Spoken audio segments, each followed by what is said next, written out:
Hello बच्चों, let's read the given question. The question says a thin film is 4000 angstrom thick.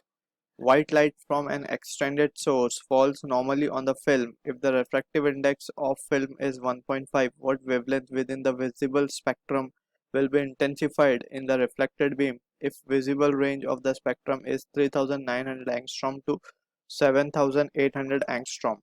So इस particular question में it is a case of interference due to thin film or liquid film we can say. So यहाँ पे we will be using the concept of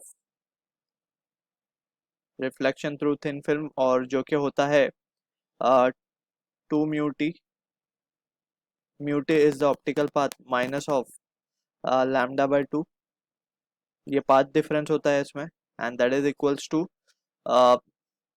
यहाँ पे बात हो रही है कि इंटेंसिफाई होना चाहिए reflected beam, that means constructive interference होना चाहिए. सो कंस्ट्रक्टिव इंटरफेरेंस की कंडीशन होती है एन लैम्डा. सो ये result we will be using in this to get the final answer. Now हमें कुछ चीज़ें गिवन है that we will substitute in the given formula and will try to find the value of लैम्डास.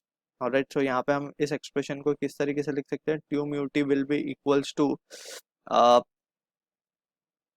N lambda plus lambda by 2, और इसको हम इस तरीके से भी लिख सकते हैं, लैम्डा को हम बाहर ले लें अगर, तो it can be written as 2n plus 1 by 2. Alright, so यहाँ से वी कैन से 4 इंटू म्यू जो है थिकनेस है, म्यू जो है रिफ्रैक्टिव इंडेक्स जो कि 1.5 गिवन है, thickness is 4000. So 4 into 10⁻⁷ metres में कन्वर्ट कर लिया हमने उसे, and that will be equals to lambda और 2n plus 1. So 2n plus 1 we can write. Now यहाँ पे इसको हम पहले रिजॉल्व कर लेते हैं. So this will be 6 into 4, 6 4 24 into 10⁻⁷, and जो लैम्डा की वैल्यूज हमें मिल जाएंगी वो मिलेंगी ये डिवाइड बाई 2n प्लस 1. अब हम n को 1 2 0 1 2 3 4 रख के चेक कर लेंगे कि कौन सी वेवलेंथ इन रेंज में फॉल कर रही है. That will only be intensified. So ये हमारा आंसर हो जाएगा क्वेश्चन का. सो यहाँ पे फॉर n इक्वल्स टू 0 यहाँ पे ले लेते हैं. फॉर n इक्वल्स टू 0 अगर हम बात करें, सो लैम्डा 1 की वैल्यू आ जाएगी, लैम्डा 1 क्या हो जाएगा हमारा 24 ही हो जाए, ये हो जाएगा, यस 24 इंटू 10⁻⁷ मीटर्स. अगर हम बात करें सो ये है 39 इंटू 10⁻⁸, और we can say it has to be 3.9 into 10⁻⁷.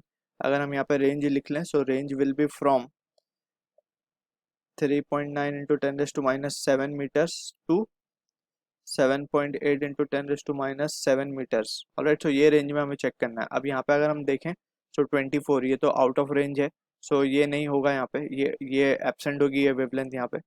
Now let's check further अगर हम देखते हैं तो व्हेन n इक्वल्स टू 1 की अगर हम बात करें, सो लैम्डा 2 की वैल्यू क्या आ जाएगी? इट विल बी 2 1 ज़ा 2 प्लस 3 8 हो जाएगा ये 8 10⁻⁷ मीटर्स. अब ये भी लाए तो नहीं कर रहा है यहाँ पे, ऑलराइट, बट ऑलमोस्ट इसके करीब है. Let's check further more values. So यहाँ पे we can say n equals to 2 की बात कर लेते हैं. सो लैम्डा 3 की जो वैल्यू आएगी that will be 2 to the 4 plus 1 5. 24/5 approximately 4 point something कुछ आएगा, दैट इज 4.8 10⁻⁷ मीटर्स. तो अगर हम केयरफुली देखें, सो यस ये वेवलेंथ विल बी लाइंग, और ये वेवलेंथ इंटेंसिफाई हो रही होगी वहाँ पे, ऑलराइट, क्योंकि इन दोनों रेंज के अंदर लाई कर रही है. सिमिलरली हम एक और वैल्यू भी चेक कर लेते हैं n इक्वल्स टू 3 पे. सो लैम्डा 4 की वैल्यू क्या आ जाएगी हमारे पास n इक्वल्स टू 3 पे? It will comes out to be we can say 3 to the 6 plus 1 7. 24/7 will be equals to 3.4 into 10⁻⁷. सो ये भी लाई नहीं कर रही रेंज के अंदर. So the only wavelength that will get intensified is lambda 3, उसकी वैल्यू है 4.8 10⁻⁷ metre. So this is the answer to the given question. I hope you understood the solution. All the best.